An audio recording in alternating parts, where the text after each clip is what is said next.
What's up, all you talkers out there? I'm Aaron, and this is ToCing Points.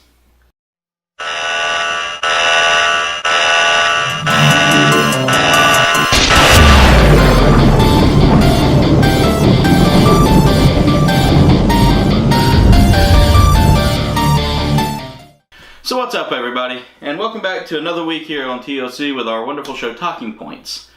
Of course, I'm your main man, Aaron. You're in the Talk Cave now. But, first off, I want to go ahead and make an announcement that there will be some changes coming to ToCing Points. Starting today, there will not be a video recap. I know, the video recap seems to be just, to me, it's kind of it's overkill because, hey, you already know what's going on during the week with the videos anyway. We may come back to that eventually, but right now I'm just not feeling it anymore with that. So instead, I'm taking ToCing Points in a new direction. Each week, I'll present to you a point, like I do with the namesake of the show, the ToCing Point at the end of the episode. The whole episode will be based around that ToCing Point. Now, at the end of the episode, I may show off some set items, or maybe during that time, I'll talk about a set item that I have. But most of the time, it's going to be just strictly the ToCing Point itself and how you, the fans, react to it.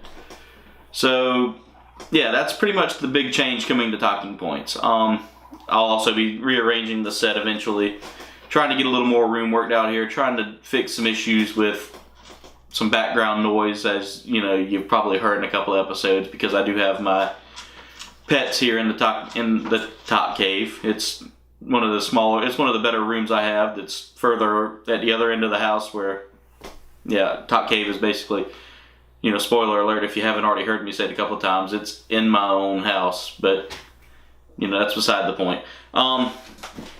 Anyway, we've got some big changes coming. So with that being said, ToCing Points is changing. Not for the worse, but for the better. Just to make it better for y'all. So anyway, another thing I want to go over is we've been busy this weekend. Well, last weekend I should say, because it's Monday now. So yeah, you can tell it's been a long week in ToC land. First off, congratulations, Josh. You got hitched. Should be a big achievement somewhere popping up here that says Josh got hitched. Negative 50 points. Just kidding. Congratulations, Josh. I'll go ahead and say Josh and Misty. If you haven't noticed, they're a couple. So that's one of the things I want to say. Congratulations to you two. Y'all made it this far. Hopefully, y'all can make it a lot farther. Also, it's been kind of a busy week here for us in ToC. We're working on some new shows, new ideas. Can't really go into details about that. Trying to get some stuff done. Speaking of ToCing Points, next week's ToCing Points, I should say, will actually be an episode where we do a year in review recap style show. Me and Josh will be talking about what we liked about last year, what we thought was pretty funny, and I don't want to spoil it for you, but you'll have to stay tuned. It's actually pretty fun. It's actually going to be a pretty good episode. We haven't filmed it yet, of course, but talking it over, and both of us are in full agreement that this is the beginning of something new for us. So now that we've gotten all that out of the way, I want to show off a few set items I've picked up. So yeah, I've got a few set items here I want to show off. First one being this Ultimate Alien Hunter Predator, which, let me get it up close so you can see some of that detail in there. He comes with the traditional Predator build. Now this comes from one of the little side stories in the Predator comic book series. This Predator is actually one of the ones that was stranded on Xenomorph Prime, which explains why he's got the Xenomorph style helmet here, which I think he made that out of Xeno armor. Don't quite know the whole story. It's been a long time since I've read the comics, but he also comes with the shoulder mount cannon, which you can't really see in the packaging. I don't know, maybe you can. Yeah, there it is, right about there. And he's also got this pretty cool looking spear / scythe. So I think that'll be a pretty cool set item. Next thing I have on here is this Revol Mini. Metal Gear Solid Snake action figure. Of course, everybody knows Metal Gear Solid's one of my personal favorite games. I've played it so much as a kid that, I mean, it really is just awesome. But he's posable. Even you can even make his facial expressions change with it. I really like the Revoltech items. Sorry, there's a piece of dust on the camera there that was bothering my OCD. So anyway, it comes with a couple of the weapons there. Looks like he's got the pistol. Yeah. Anyway, he comes with a few of the weapons. He's posable. And, damn, looks like he's even got the Claymore mine. That's pretty cool. So anyway, next up, we have the Halo 3 Hayabusa armor. But he's got a couple of things here that, he's got two maulers and a drainer. I don't remember the drainer. I think that might have been in multiplayer or maybe later on. Josh is better at Halo than I am, but back when we used to play Halo 3 together, I always went with the Hayabusa armor. I worked hard to get that armor, and I even got the katana with it and all that. So, you know, it comes in a collection of multiple figures here. Just like the Predator figure earlier, I didn't get to show that off. In fact, I'll show that off now just to kind of give you a heads up. You've got the Lava Planet, the Night Storm, and then Hive Wars. This one, I can't wait to unbox and put him on the set with my alien stuff. And finally we have, well, not finally, I actually have one more thing that kind of goes along with that, and I'll show that off last, because it's a big one. But, we have the Skylanders, which I've only got one Skylander on my set. It's actually up in the back of the set. You can probably see him if you look hard enough, but this is Hurricane Jetvac with his Jetstream jet. And this is for the Superchargers Skylanders. My niece got me into Skylanders. I've played it a few times. Former teammate Will is also a big Skylander nerd. So it's always cool to kind of get some stuff. So if I ever wanted to join it, I have my own personal stuff that I can enjoy using. So that's that.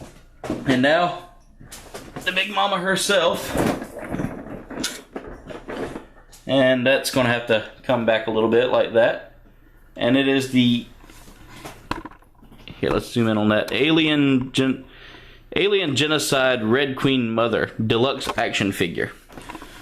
I mean, if you can see that detail there on her, which I'll pull back a little bit so we can get a better view.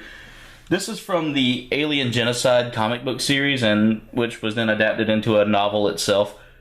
But the Red Queen Mother is the... For instance, if you've never seen the Alien movies, and I can go into a huge discussion because I'm such a big Alien nerd. She is the big mama of them all, aside from, I think the Empress might be bigger than her. I can't remember right offhand, but there were two breeds of the alien. There were like the black shell aliens, which are your traditional xenomorph, and then there was the red shell, or red armor alien, which made the Red Queen Mother. So, that's the Red Queen Mother. I saw this a while back. I actually got this on a really good deal on Amazon. The person who was selling it strictly for this little dent right there.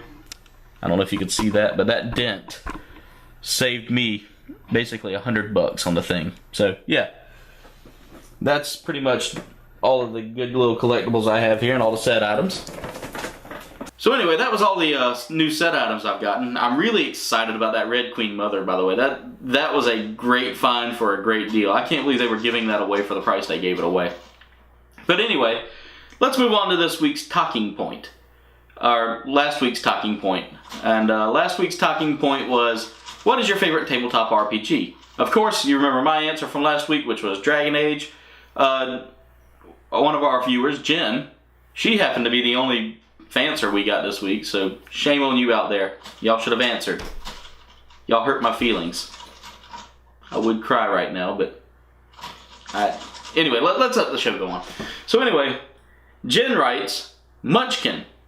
It's funny and fun at the same time, and it's super duper easy to play once you get the hang of it. Yeah, and I'll take Munchkin as a tabletop RPG because even though you use the cards, it plays out very much like a tabletop RPG.